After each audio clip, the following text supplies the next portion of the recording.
Assalamualaikum warahmatullahi wabarakatuh. Alhamdulillah, alhamdulillahi rabbil alamin. Wassalatu wassalamu ala asyrafil anbiya'i wal mursalin wa ala alihi wa ashabihi ajma'in. Segala puji hanyalah milik Allah yang telah memberikan kepada kita nikmat sehingga kita dapat melanjutkan aktivitas dan rutinitas kita sehari-hari. Salawat beriringkan salam sudah selayaknya kita curahkan ke pangkuan Nabi kita, Nabi besar Muhammad sallallahu alaihi wasallam, yang mana beliau telah bersusah payah memperjuangkan Islam hingga sampai kepada kita saat ini. Baik, sebelum kita mulai, alangkah baiknya kami memperkenalkan diri. Nama saya Alfi Syahrin dari IAIN Takengon, jurusan Ilmu Al-Quran dan Tafsir, Fakultas Syariah, Dakwah dan Usuluddin.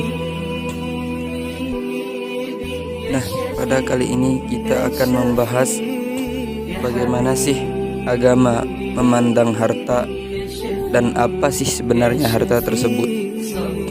Di sini kita akan membahas beberapa hal. Yang pertama, apa sih itu pengertian harta baik menurut jumhur ulama dan yang lainnya. Dan yang kedua, bagaimana sih pendapat Al-Quran tentang harta. Pertama, bagaimana sih pengertian harta itu?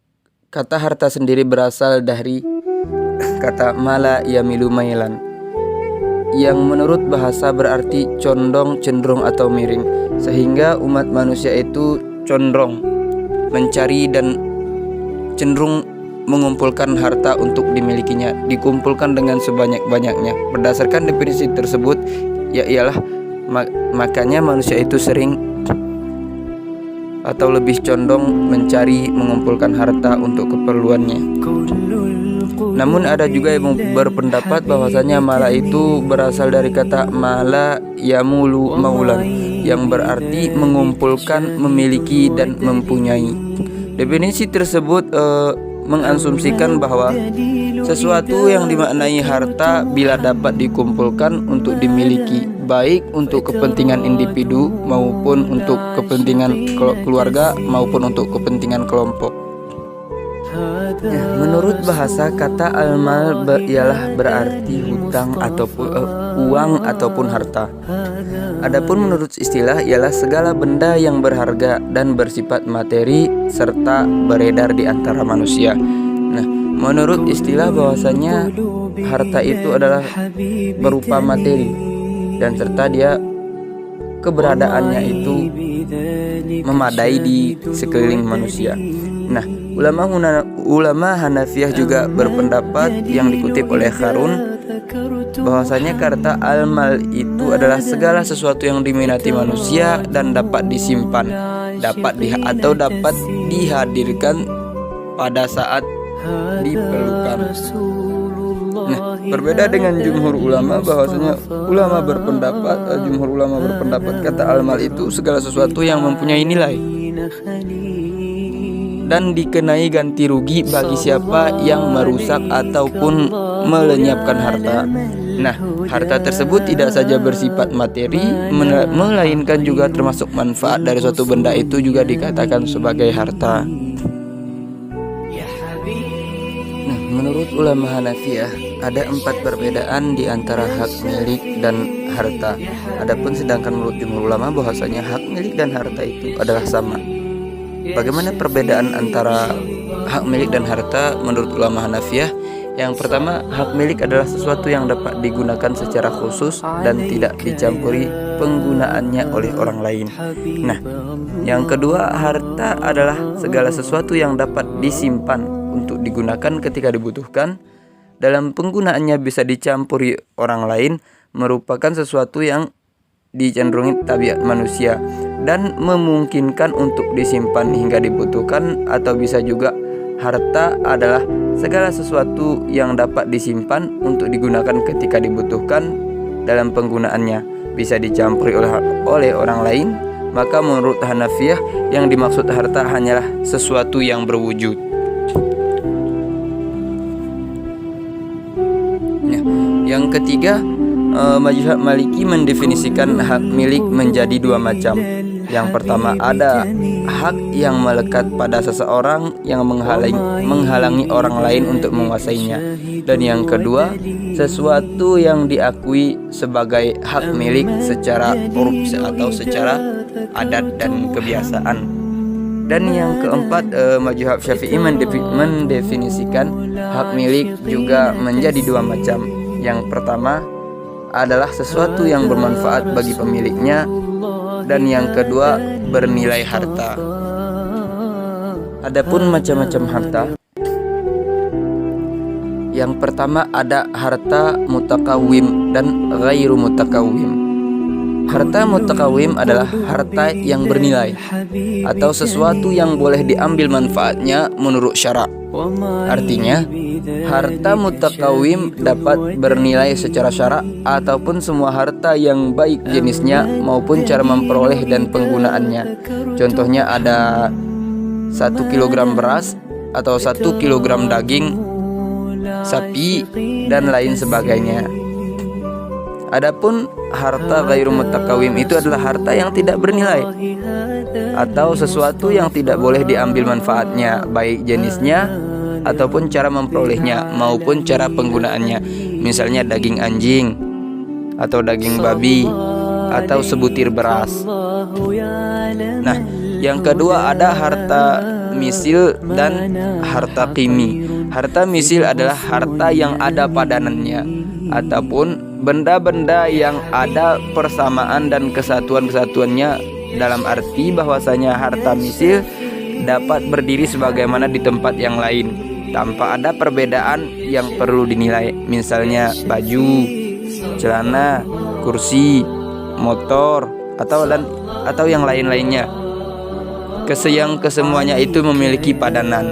Sedangkan harta qimi adalah benda-benda yang kurang dalam kesatuannya karena tidak dapat berdiri sebagian di tempat sebagian yang lainnya tanpa ada perbedaan. Misalnya benda yang berharga namun tidak ada atau jarang padanannya seperti barang antik, mobil limited edition dan yang lain-lain sebagainya. Nah, yang ketiga ada harta istihlak dan harta isti'mal. Harta istihlak adalah suatu barang yang tidak dapat diambil kegunaan dan manfaatnya secara biasa kecuali dengan menghabiskannya. Misalnya bensin, korek api, makanan, dan minuman. Benda tersebut hanya dapat dimanfaatkan sekali, setelah itu habis. Adapun harta istimal, yakni adalah sesuatu yang dapat digunakan berulang kali dan materinya tetap terpelihara. Harta istimal tidak habis dengan satu kali penggunaan, tetapi dapat digunakan lama menurut apa adanya. Misalnya pakaian, motor, mobil. Benda tersebut tidak habis dipakai, hanya ada perubahan dari barang yang baru akan semakin berkurang nilainya. Dan yang keempat ada harta mangkul dan harta ghairu mangkul.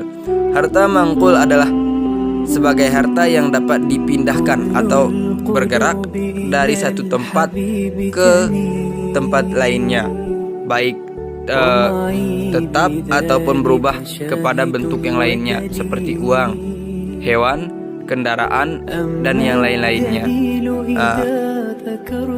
Benda-benda yang ditimbang atau dia diukur. Harta ghairu mangkul adalah harta yang tidak bisa dipindahkan dan dibawa dari satu tempat ke tempat yang lain, misalnya tanah, rumah, pohon, dan lain sebagainya.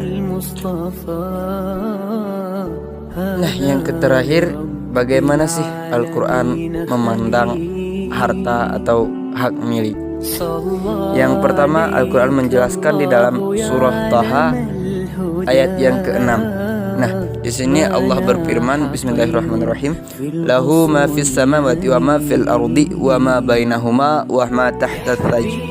Kepunyaan Allah semua yang ada di langit dan semua yang di bumi, semua yang di antara keduanya dan semua yang di bawah tanah, yakni semua adalah milik Allah. Dalam arti yakni berada di dalam kekuasaan Allah dan berada dalam pengaturannya. kehendak dan keinginan serta hukumnya, dialah yang menciptakan semuanya. Lalu bagaimana manusia yang yang memiliki harta tersebut? Nah, di sini juga Allah menjelaskan di dalam surah Al-Hadid ayat yang ke-7 yang berbunyi, Bismillahirrahmanirrahim. Aminu billahi wa rasulihi wa anfiqu mimma ja'alakum mustakhlifina fihi falladzina amanu minkum wa anfaqu lahum ajran kabira.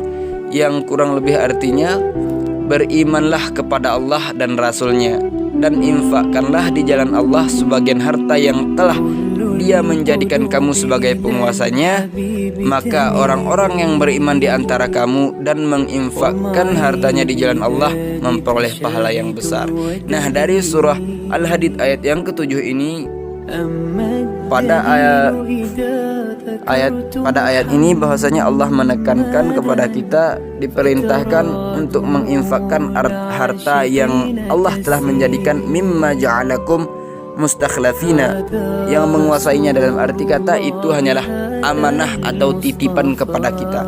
Bahwasanya kedudukan harta bagi manusia itu adalah hanya titipan pada dasarnya, yakni dijelaskan yang pada ayat yang pertama tadi pada surah Taha ayat yang ke-6, bahwasanya Allah lah penguasa di langit dan penguasa di bumi, dan apa yang di bawah tanah Allah lah yang mengaturnya.